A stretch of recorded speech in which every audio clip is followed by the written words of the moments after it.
ज्या वेळेला त्या रामाचं आणि रावणाचं युद्ध झालं, युद्धामध्ये रावण मारला गेला, बिभीषणाला त्या लंकेच्या गादीवरती बसवलं, त्या वेळेला बिभीषणाने ती समाधी, गंधमादनची समाधी अगदी सोन्याची बनवली, फक्त सोन्याची बनवली नाही बर का, 65 क्विंटल सोन्याची ती समाधी बांधली. काय अधिकार असेल गंधमादनचा.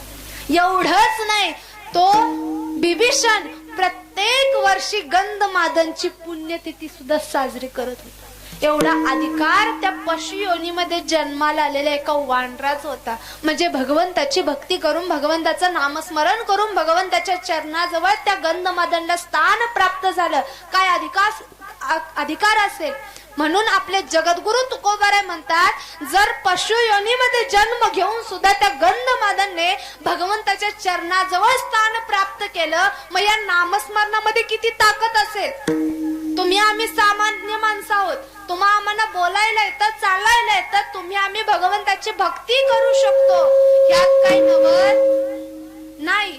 पण एका पशु योनीमध्ये जन्म घेऊन सुद्धा त्यांनी भगवंताची भक्ती करून लाडके भक्त झाले. मग या नामस्मरणामध्ये किती ताकद असेल. म्हणून भगवंता मला ह्या ठिकाणी जन्माला घातलं की तुमचं नामस्मरण माझ्या मुखातून घडावं, हेच तुमच्याकडून मला मागणं आहे. आणि हेच अभंगाचं दुसरं